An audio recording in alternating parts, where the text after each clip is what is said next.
বিরতির পর স্বাগত। ভারতীয় ফুটবল ফেডারেশনে এবার ঘোষ বিতর্ক। জানা গেছে এআইএফএফ সভাপতি কল্যাণ চৌবের বিরুদ্ধে দুর্নীতির অভিযোগ এসেছে, আর এই অভিযোগপত্র জমা পড়ল মোদী এবং অমিত শাহের কাছে। রীতিমতো চাঞ্চল্য ভারতীয় ফুটবল ফেডারেশনে, এবার ঘোষ বিতর্ক।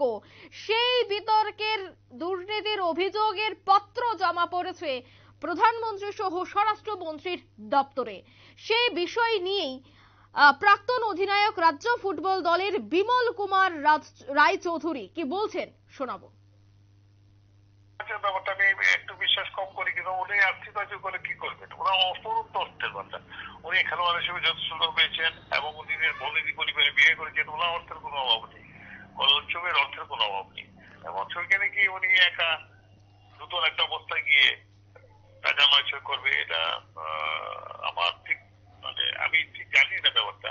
তবে আমি স্বচ্ছতা সম্প্রদায়ের যতটুকু আমি ওনার সাথে ব্যক্তিগত আলাপ করেছি, ফুটবল কল্যাণের জন্য উনি কিন্তু যথেষ্ট চিন্তা করছেন এবং চিন্তা না শুধু যাতে রূপান্তর হতে পারে, এটাকে যাতে উচ্চমানে নিয়ে যাওয়া যায় সেটা চেষ্টা করছি। আমাদের ফুটবল টিম জুনিয়র লেভেল ভালো খেলছে, ভারতীয় ফুটবল দল সিনিয়র লেভেলে ভালো খেলছে এবং একটা ইতিবাচক একটা দিক এখন উনি আসার পরে একটা পরিবর্তন এসেছে অল ইন্ডিয়া ফুটবল ফেডারেশনে। এবং সেটা শুধু খেলাধুলা করে না, শুধু টুর্নামেন্ট করে না, এবং যাতে ভারতীয় দলের ভবিষ্যতে আগামী প্রজন্ম ভালো খেলোয়াড় তৈরি করা যায়, তার জন্য এই বেবি ফুটবলের বিরুদ্ধে উনি এবং ঠিক জায়গা ধরেছে। আপনারা শুনলেন প্রাক্তন অধিনায়ক রাজ্য ফুটবল দলের। সেই বিষয়টা নিয়ে আমি আরো বিস্তারিত জানবো। টেলিফোন লাইনে রয়েছে ক্রীড়া সাংবাদিক বিপ্লব চন্দ্র। বিপ্লব দা, এআইএফএফ এর যিনি সভাপতি রয়েছেন অর্থাৎ কল্যাণ চৌবে, উনার বিরুদ্ধে এবার সেই দুর্নীতির অভিযোগ উঠেছে, যার রিপোর্ট এই মুহূর্তে স্বরাষ্ট্র মন্ত্রকের দপ্তরেও পৌঁছে গেছে। তোমার কাছে গোটা বিষয়ে কি আপডেট রয়েছে? দেখো, যে কথাটা কল্যাণ চৌবে সর্বভারতীয় ফুটবল ফেডারেশনের সভাপতি এবং প্রাক্তন ফুটবলার, প্রাক্তন গোলরক্ষক এবং নামি দামি ফুটবলার, সেই কল্যাণ চৌবের বিরুদ্ধে কিন্তু এবার একটা অভিযোগ উঠেছে এবং সেই অভিযোগ করেছেন কিন্তু সর্বভারতীয় ফুটবল সংস্থারই একজন কর্মকর্তা।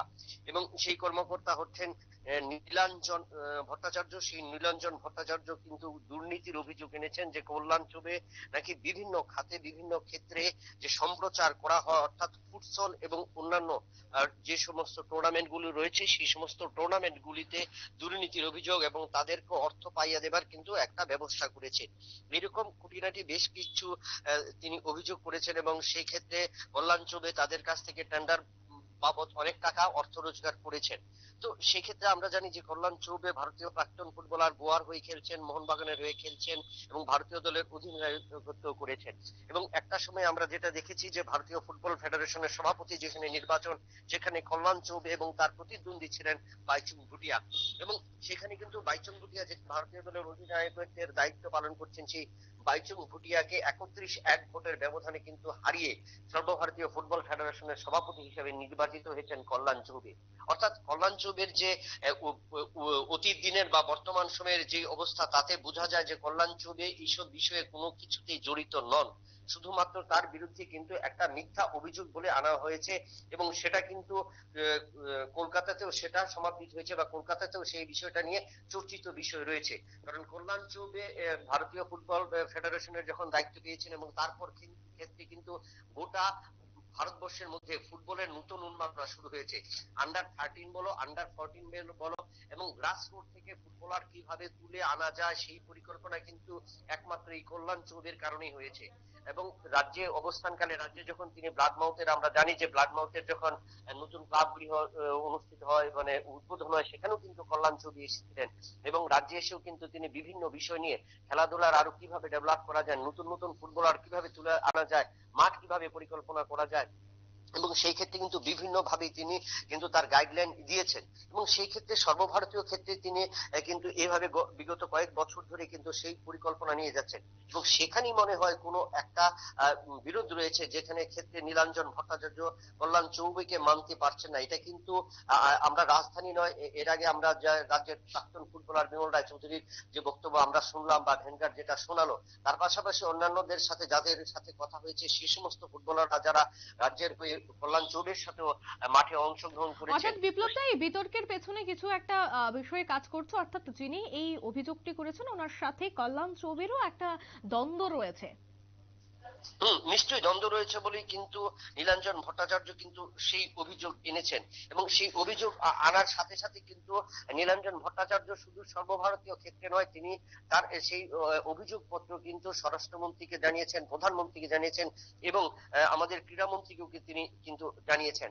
অর্থাৎ এই যে তিনটি ধারাতে তিনি যেভাবে কল্যাণ চৌবেকে অপমান বা অপদস্থ করবার চেষ্টা করছেন, সেটা কিন্তু একদম নির্দ্বিধায় বলা যায় যে ভারতীয় বর্তমান যে ফুটবল নিয়ে যেটা চিন্তা করছেন, আধুনিক ফুটবল নিয়ে যিনি চিন্তা করছেন, তার বিরুদ্ধে কিন্তু একটা লাগার একটা ষড়যন্ত্র বলে মনে হচ্ছে। এবং তার কারণে কিন্তু কল্যাণ চৌবে কিন্তু সেই ক্ষেত্রে কোনোভাবেই কিন্তু যুক্ত থাকতে পারেন না। এটা কিন্তু উঠে আসছে সবার মুখ থেকেই। শুধু কলকাতা নয়, আমরা বহিরাজ্যে বা বিভিন্ন স্টেটে যারা রয়েছে, যে সমস্ত পকেটগুলো থেকে বর্তমানে ভারতীয় ফুটবলাররা উঠে আসছে, সেই সমস্ত ক্ষেত্রে কিন্তু আমরা বিভিন্ন সংবাদ মাধ্যমে সেই জিনিসটা উঠে এসেছে যে কল্যাণ চৌবের বিরুদ্ধে যে অভিযোগ আনা হয়েছে সেটা সম্পূর্ণ মিথ্যা এবং সম্পূর্ণ ভিত্তিহীন।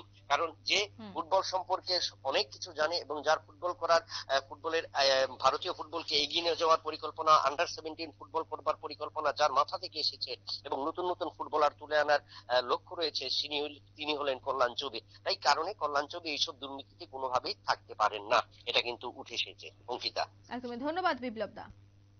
ভারতীয় ফুটবল ফেডারেশনের ঘুষ বিতর্ক, যদিও সেই বিষয় নিয়ে তদন্ত শুরু হবে। ইতিমধ্যে অভিযোগ উঠেছে এআইএফএফ এর সভাপতি কল্যাণ চৌবের বিরুদ্ধে। এখন দেখার বিষয় যে তদন্তে কি বেরিয়ে আসে। নিয়ে নিতে ছোট্ট একটি বিজ্ঞাপন বিরতির সঙ্গে থাকুন।